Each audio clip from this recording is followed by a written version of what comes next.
Friends, Delhi वाला educational channel आपका स्वागत करता है। सबसे पहले एपीजे अब्दुल कलाम के बारे में आज हम बात करेंगे। महान शख्सियत, ये आपको जीवन में ऊर्जावान बनाएगा, कुछ और करने का साहस भर देगा आपके अंदर। आइए, एपीजे अब्दुल कलाम का ड्रीम जॉब जो था, ड्रीम जॉब इनका पायलट बनना था। ड्रीम जॉब क्या था इनका? पायलट बनना। लेकिन एक प्रॉब्लम आ गई। पायलट में टोटल पोस्ट थे 8, टोटल पोस्ट 8 थे इनके लिए, और इनका रैंक आया 9, मतलब 9th नंबर का इनका रैंक आया, जिसके वजह से ये सेलेक्ट नहीं हो पाए। इस कारण से इनके जो दृढ़ विश्वास है उसमें थोड़ी सी कमी आई। इनको लगा कि अब मैं क्या करूँगा। लेकिन कहा गया है राष्ट्र कवि के द्वारा कि नींद कहाँ उनकी आंखों में जो धुन के मतवाले हैं, गति की तृष्णा और बढ़ती जब पड़ते पाँव में छाले हैं। जब आप भी अपने जीवन में कभी कभार ऐसा फील करें कि आपका डाउन टाइम चल रहा है, तो आप ऐसे लाइनों को ज़रूर बोलें। एक बार आपके अंदर कॉन्फिडेंस भर जाता है, और अगर कॉन्फिडेंस आपका सही है तो आप कुछ भी कर सकते हैं जीवन में। एक बार फिर से मैं बता रहा हूँ आपको कि नींद कहाँ उनकी आंखों में जो धुन के मतवाले हैं, गति की तृष्णा और बढ़ती जब पड़ते पाँव में छाले हैं। राष्ट्र कवि रामधारी सिंह दिनकर ने ये बात कही थी। आइए अब हम बात करेंगे एपीजे अब्दुल कलाम के सबसे पहले डेट ऑफ बर्थ के बारे में। इनके डेट ऑफ बर्थ में ही बहुत कुछ छुपा हुआ है। डेट ऑफ बर्थ इनका जो है 15 अक्टूबर को है। 15 अक्टूबर ये लिखा, 1931 में इनका जन्म हुआ था। ये जो 15 अक्टूबर डेट है ना दोस्त, ये बहुत इंपॉर्टेंट है। इसको भारत सरकार नेशनल इनोवेशन डे मनाती है, as a national innovation day मनाती है। इसका हिंदी भी मैं आपको बताऊंगा, नेशनल इनोवेशन डे। हिंदी में इसको कहते हैं राष्ट्रीय नवाचार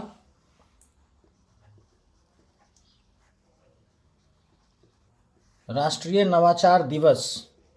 देखिए कितनी बड़ी शख्सियत है कि इनके लिए हम नवाचार दिवस, इनोवेशन इनके नाम से हम मनाते हैं। यहीं तक इनकी शख्सियत नहीं रुकती है, इनकी शख्सियत यूनाइटेड नेशन तक पहुंच रही है। यूनाइटेड नेशन जो संयुक्त राष्ट्र जिसको आप कहते हैं, ये 15 अक्टूबर को वर्ल्ड स्टूडेंट्स डे के रूप में मनाती है, मतलब विश्व विद्यार्थी दिवस। इनसे सब लोग को सीखना चाहिए। स्टूडेंट्स का मतलब क्या होता है? हमेशा लर्निंग चलता रहना चाहिए। तो वर्ल्ड स्टूडेंट्स डे हम 15 अक्टूबर को मनाते हैं। यूनाइटेड नेशन इस बात को शुरू किया था मनाना।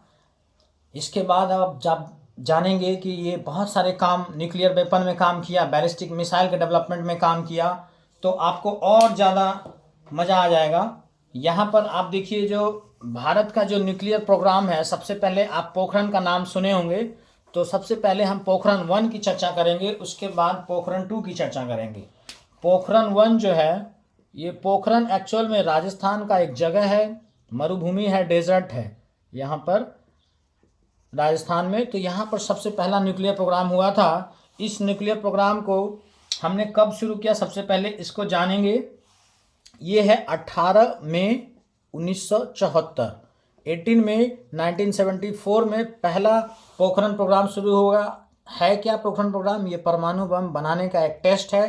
तो इस ऑपरेशन का नाम दिया उस टाइम पर, ऑपरेशन का नाम दिया स्माइलिंग बुद्धा।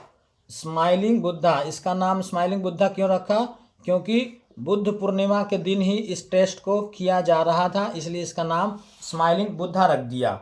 डेट ज़रूर आप याद रखें, 18 मई 1974 में पहली बार हुई थी ये टेस्ट। इस टाइम पर वर्तमान में जो पीएम थे, उस पीएम का मैं डायरेक्टली नाम नहीं बता रहा हूँ, आपको हिंट दे रहा हूँ, आप कमेंट बॉक्स में ज़रूर बताना। आयरन लेडी ऑफ इंडिया कहा जाता है उनको, iron lady of India.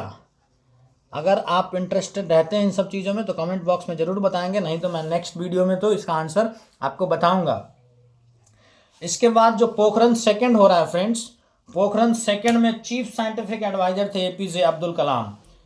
Pokhran 2 की बात करेंगे, उसमें ऑपरेशन का क्या नाम था, कब शुरू हुआ था, इन सब चीज़ों के बारे में जानते हुए एपीजे अब्दुल कलाम के जीवनी को हम अच्छे तरीके से जान लेंगे, इन्होंने क्या क्या काम किया है भारत के लिए। अब यहाँ पर पोखरण 2 रख दिया मैंने। पोखरण 2 जो है 11 से 13 मई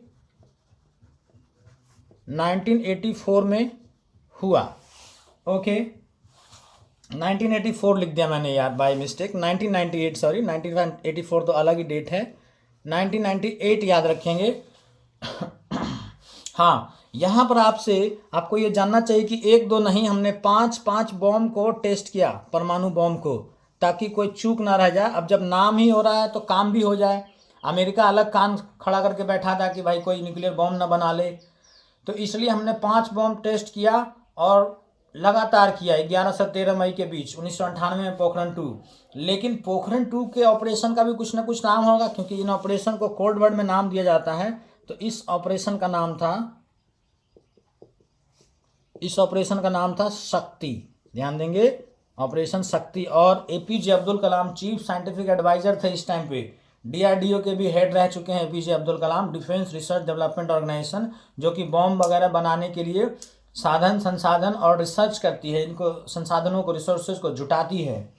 ओके, पोखरण सेकंड की आप बात करते हैं तो 11 से 13 मई 1998 में ये बात आपको समझ में आ गया। 5 टेस्ट हमने किया था वहाँ पर, 5 बॉम्ब मतलब टेस्ट करके देखा कि एक्चुअल में है कि नहीं है। अब इनको एपीजे अब्दुल कलाम को हम मिसाइल मैन ऑफ इंडिया के बारे में के नाम से हम जानते हैं। मिसाइल मैन ऑफ इंडिया क्यों कहते हैं, इसके बारे में आप जानिए। बैलिस्टिक मिसाइल एक तरह का मिसाइल होता है। इस मिसाइल की शुरुआती जो नींव रखी गई वो किनके द्वारा, एपीजे अब्दुल कलाम के द्वारा रखी गई, बैलिस्टिक मिसाइल की। इसीलिए इनको मिसाइल मैन ऑफ इंडिया कहा जाता है। उसके बाद आप ध्यान देंगे, भारत में शुरुआती दौर में जो मिसाइल बनने थे उसमें 5 तरह के मिसाइल बनाए गए, और उस 5 मिसाइल के लिए एक सिस्टम तैयार किया गया। उस सिस्टम का नाम था शॉर्ट में IGMDP। पूरा नाम मैं लिखूंगा आपके सामने। आई से इंटीग्रेटेड, जी से गाइडेड मिसाइल, डी से डेवलपमेंट, पी से प्रोग्राम। ये एक सिस्टम बनाया गया जिसके तहत हमें 5 तरह के मिसाइल, 5 टाइप्स के मिसाइल बनाने थे। और इस पूरे सिस्टम को हेड कौन कर रहे थे, एपीजे अब्दुल कलाम। अब 5 तरह के जो मिसाइल थे उनका नाम भी जानिए। इस नाम को आप एक बार दोहराइएगा जरूर। त्रिशूल, देखिए किस तरीके से नाम रखा गया, त्रिशूल, आकाश, नाग, पृथ्वी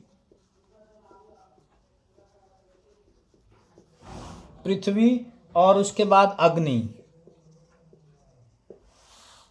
पृथ्वी, आकाश, अग्नि, त्रिशूल और नाग, 5 तरह के मिसाइल को डेवलप करने के लिए यहाँ पर सिस्टम बनाया गया, integrated guided missile development system.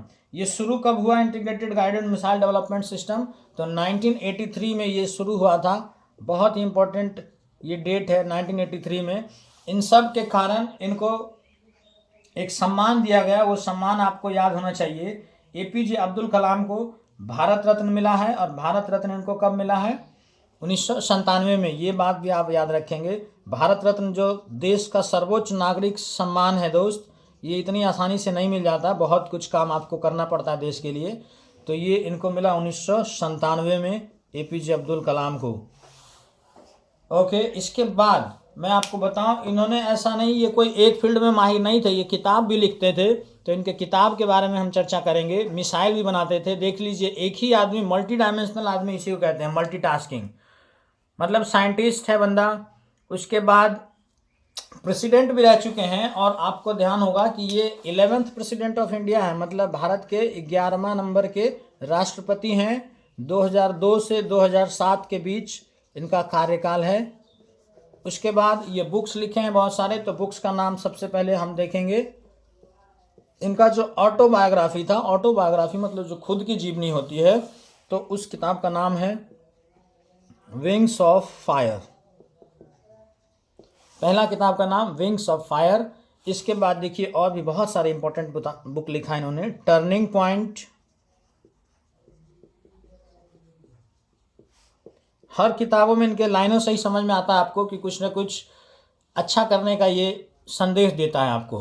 तीसरा किताब इग्नाइटेड माइंड्स, ये यहाँ पे कुछ नहीं है, ignited minds. Okay, ignited minds मतलब क्या, हमेशा माइंड्स आपका स्पार्क होते रहना चाहिए। इसका मतलब कि एक्टिव रहना चाहिए। इग्नाइटेड माइंड्स, ज्वलनशील दिमाग होना चाहिए, ये नहीं कि सुसुप्त बैठा हुआ है।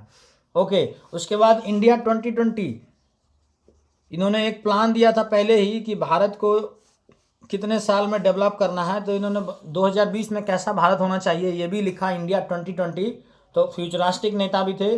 इनडोमिटेबल स्पिरिट, इन्होंने क्या लिखा, इनडोमिटेबल स्पिरिट। ये सारे ही किताब आपके कंपटीशन में भी छप सकते हैं, या फिर नॉर्मली आपको ऐसे भी याद होना चाहिए, इतने महान शख्सियत हैं। Indomitable spirit. उसके बाद जो लास्ट के 2 किताब हैं उनको मैं आपको ऐसे ही बता देता हूँ। माई स्पिरिचुअल एक्सपीरियंस विद प्रमुख स्वामी जी, एक स्वामी जी थे प्रमुख स्वामी जी, उनसे ये मिले थे लास्ट के अपने जीवन के लास्ट साल में। तो उस टाइम पे इन्होंने एक बुक लिखा था, my spiritual experience with Swami ji. मतलब आप ये देखिए, बीइंग मुस्लिम, मतलब ये मुस्लिम थे लेकिन फिर भी इन सब चीज़ों को पढ़ा लिखा आदमी नहीं मानता, और ये गुरु वगैरह से, स्पिरिचुअल जो आध्यात्मिक लोग हैं उनसे मिलते रहते थे। उसके बाद में प्रमुख स्वामी जी से मिलने के बाद इन्होंने बुक लिखा, माई स्पिरिचुअल एक्सपीरियंसेस। एक्सपीरियंसेस भली भांति आप जानते हैं क्या होता है, एक्सपीरियंसेस विथ प्रमुख स्वामी जी, प्रमुख स्वामी जी। इसके बाद इंस्पायरिंग थॉट्स इसको बोलते हैं, थॉट्स नहीं, इंस्पायरिंग थॉट्स। ये देखिए सबसे लास्ट किताब इनका है, इंस्पायरिंग थॉट्स। भारत रत्न मैंने आपको बता दिया 1997 में इनका, बाद में डेथ हुआ 27 जुलाई को 2015 में। और मेघालय शिलोंग में एक कॉलेज था, उसी में ये एक लेक्चर दे रहे थे, एक तरीके से वहाँ पर लोगों को इंस्पायर कर रहे थे, और लेक्चर देते देते चल बसे। कितनी अच्छी इनकी डेथ हुई है, इस बात को आप देखिए गौर से, इनका जीवन चरित्र कितना महान है। 27 जुलाई 2015 को इनका डेथ हो गया, और 2015 में अटल बिहारी वाजपेयी को भारत रत्न मिला था। ये बात भी आप एडिशनली याद कर लेंगे। अटल बिहारी वाजपेयी का नाम मैंने यहाँ पर इसलिए इंक्लूड किया क्योंकि पोखरण सेकेंड, जो दूसरा बॉम्ब का टेस्ट चल रहा था, दूसरा सीरीज, एक तो इंदिरा गांधी के टाइम पे होता, दूसरे वाले में अटल बिहारी वाजपेयी उस टाइम प्रधानमंत्री थे। इन सब बातों को जब आप जानते हैं तो आपको एक तरीके से ऊर्जावान कर देता है, जीवन में कुछ और अच्छा करने के लिए आपको फिर से एनर्जी दे देता है। तो इसी के साथ हम आगे फिर कल एक वीडियो लाएंगे जो कि स्टैटिक जीके का होगा। चैनल को सब्सक्राइब और शेयर करते रहें, मैं वीडियो आपके लिए इस तरीके से बनाता रहूँगा। Thank you.